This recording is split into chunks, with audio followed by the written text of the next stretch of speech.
Well, we have to buckle up when we drive. It's the law. We are no longer allowed to take scissors or pocket knives in our hand luggage when we fly. It's the law. Vehicles must fulfill a range of safety requirements to be allowed on the streets. Fast food shops even label coffee cups to warn consumers that the content is hot.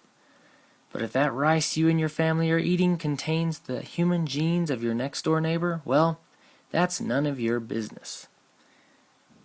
Well, this is FoodOffensive.com's Rush Hour Rants, and I'm titling this update Human Genes Spliced into Genetically Modified Rice. Is this cannibalism? Well, basically there's a company called Ventria Bioscience, and they have created a genetically modified rice. They're growing it in Kansas right now on about 3,200 acres since about maybe 2006, and it's basically the only known GMO with inbred human traits in cultivation today. And the idea is that they want to take the artificial proteins produced by this rice and use them in pharmaceuticals, and they spin it on the fact that they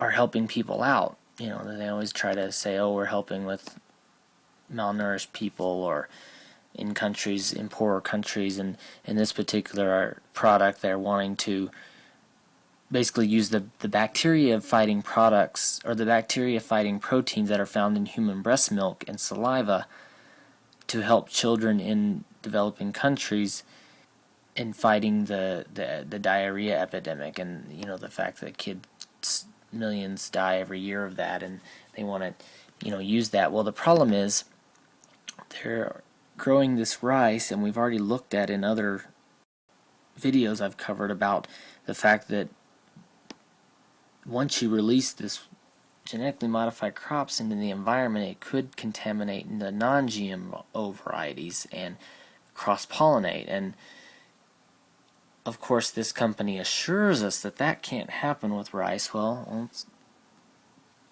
let's not get too ahead of ourselves. I mean, we don't know that yet. For one, I mean, what keeps us from our rice from being contaminated, and then we eat it, and then we're eating, human genes and inside of our food. I mean, it's just getting crazy. And of course, like I said, it's all in a ploy to help others, and I'm all for helping people, especially those in third world countries that we're in a land of opportunity, and we have the opportunity to help them. But I don't know that this is the right way to do it. And basically this rice isn't approved for human consumption, and it's not really used for human consumption directly. I mean, they're using the protein from it to make this pharmaceutical, so I'm not sure how they kind of blur the line there or make it not so cut and dry, but they are. But what keeps it, like I said, from contaminating other crops that we are eating? So originally they were growing these crops indoors in a laboratory setting, but in 2007 the Natural News says that they decided to bring the rice outdoors. And so others have argued that it might not help other countries. It's not a silver bullet, as this one article from World Watch Institute states, that it's not necessarily a silver bullet, because you can help these children also by helping correct the water and sanitation issues, because many die from that too.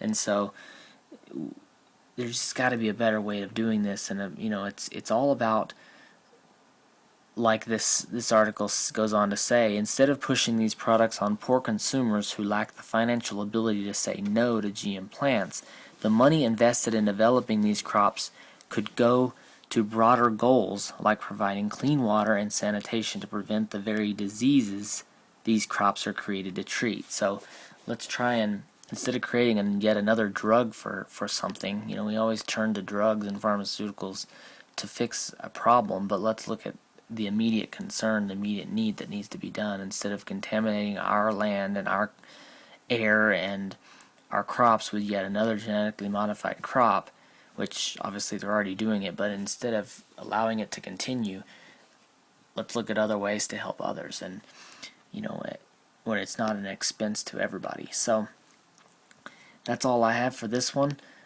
You can look more at the articles here on my website. If you're watching the video version of this, obviously there's article links down in the comments section. But this has been FoodOffensive.com's Rush Hour Rants. Thank you for listening.